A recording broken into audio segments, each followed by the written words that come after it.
Are you searching answers to questions like, is pubic hair removal safe? Can you Brazilian wax? Is pubic shaving safe? And what intimate wash to use? Is vaginal douching safe? Welcome to my channel, and today we'll be talking all about feminine hygiene. So let's get real and debunk all the myths related to feminine hygiene once and for all. So let's first talk about how to clean down there. So you need to understand that if this is your vulva, this is your vagina. Nothing should go inside. You need not clean your vagina. Your vagina is a self-cleaning organ, and whatever discharge come, it is actually usually cleaning your vagina. Okay. So you need not clean your vagina at all. So vaginal douching is not at all required. Vaginal douching, vaginal steaming, putting things down there, you do not need to do that. Okay, and it will only cause more irritation, burns. Yeah, steaming, yeah, people are doing that. People are putting essential oils into water and the steam they are taking in. It's so dangerous. You do not need to do that. Please don't even attempt to do that. It can cause severe burns down there.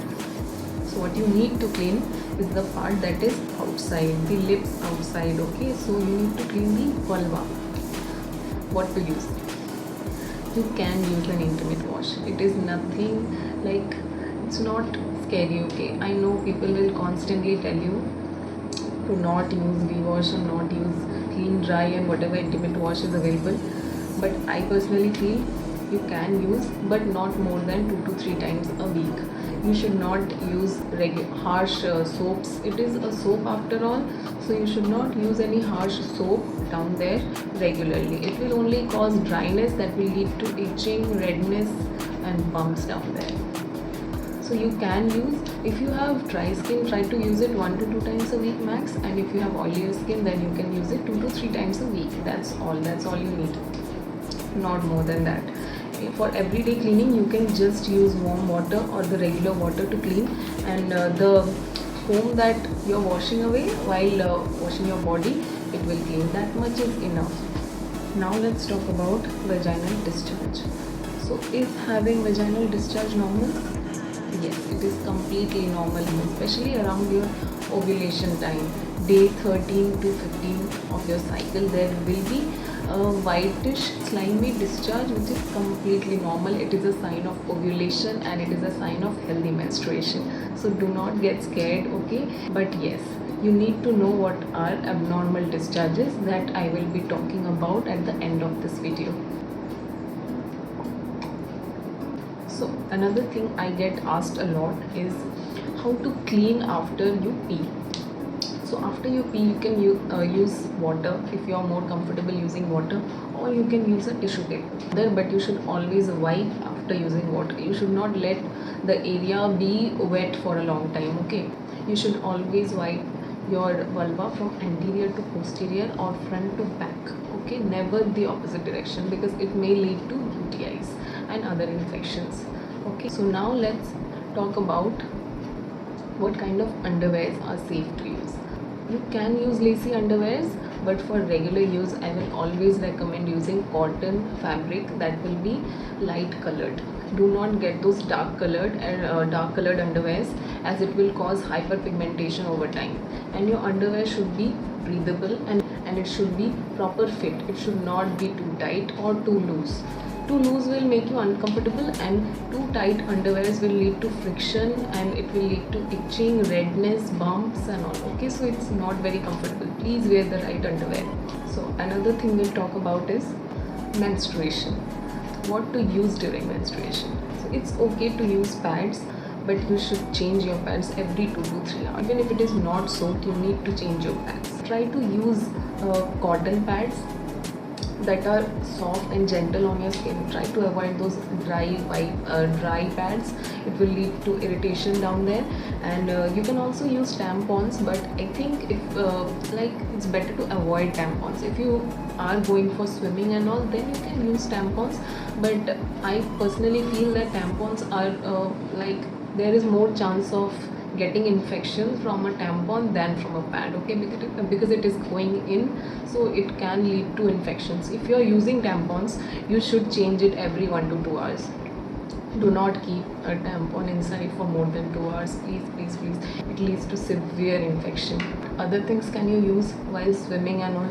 You can use menstrual cups. These days menstrual cups are becoming really popular, but I will advise, if you are not sexually active, you should avoid using menstrual cups. It will make you like uncomfortable, and I know it requires practice, but I think it is much safer than tampons. You should wash your menstrual cup every time you go to washroom for peeing. You should empty and you should clean it, boil it for disinfection. Another thing I get asked a lot about is brownish discharge after your menstruation is over normal?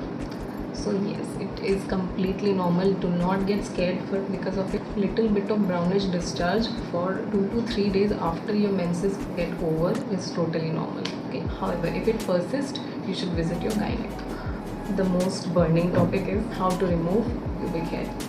So I'll tell you, if you really need to, only then you do it. It is completely normal. Pubic hair is normal. Having hair on your body is normal. Okay, you do not need to remove it for any kind of beauty standards. However, if you feel more comfortable that way, then you can go for shaving. However, during shaving, you must shave in the direction of hair growth. Do not ever shave in the opposite direction, as it will, when the hair grows back, it will lead to ingrown hairs, which is very painful, and it will cause a lot of hyperpigmentation and pain down there. Okay, so please avoid that, and use a razor that has at least 6 blades, otherwise you will cut yourself. Anything less than 6 blades is not acceptable for shaving down there. Okay, use a men's razor. You do not have to use a specific bikini razor, and you should use a shaving cream down there always, and you can apply aloe vera gel or any calming balm there after shaving. And please avoid fragrance products. Any kind of fragrance products, please avoid down there. You do not need to smell good down there. Also, you can go for Brazilian wax, but I will again warn you that it can also lead to ingrown hairs when the hair will grow back, so it is not a very safe procedure. If you have to do, you can do, but with utmost care. And if you ever see any irritation, redness, you should not get Brazilian wax that time. You should go see your gynaec. Only when you're completely healthy should you go and get your Brazilian wax done. Okay. Another alternative to pubic hair shaving is pubic hair trimming, which is a lot more safer. You do not run the risk of having ingrown hairs, and you can also clean the area properly. Okay, so it is always better to trim your pubic hair than shaving. Also, another advantage is, if you let the pubic hair grow like a bush, there are chances that you'll have pubic hair lice and other infections, as the area won't get cleaned properly. It can lead to folliculitis, which is an infection of the hair follicles. So yeah, trimming is always better. You should trim so you can clean the area properly, and it is hygienic also, and you will not have the disadvantages of shaving also. How to smell good down there? Now, you do not need to smell good down there. Okay. Just maintaining general hygiene is enough. You will see many people don't wipe or don't wash after peeing. No, that can lead to foul smell down there, and other reasons. STIs and infection down there can lead to foul smell. In that case, you have to see a gynaec.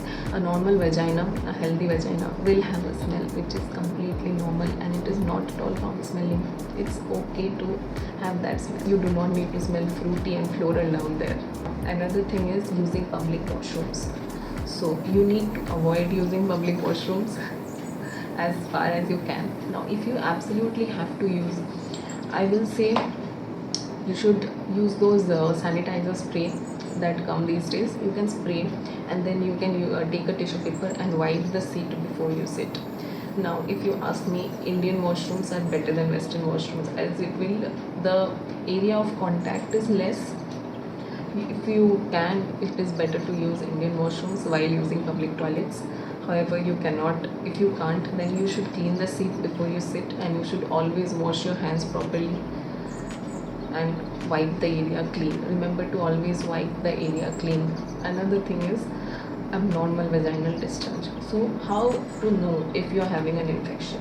So if as I said before, having some slimy whitish discharge is completely normal during your mid cycle. But if the whitish discharge is more of a curdy nature and it is foul smelling, fishy smelling, abnormally more discharge is coming, you have to use pads and all. Or if you are having discharge that is yellowish, frothy, greenish, please see your gynecologist. These are signs of infection and vaginitis, and you need to get treated by antibiotics. So anyway, I will recommend to visit your gynac every year to get a routine checkup. And if you have any problem like irregular menstruation, irregular vaginal discharges, you should always visit your gynac. Okay, so that's all for today. Tell me in the comments if you have any more queries. I will try to answer and reply back as many as I can. Please subscribe to my channel for more such content. Love you. Bye.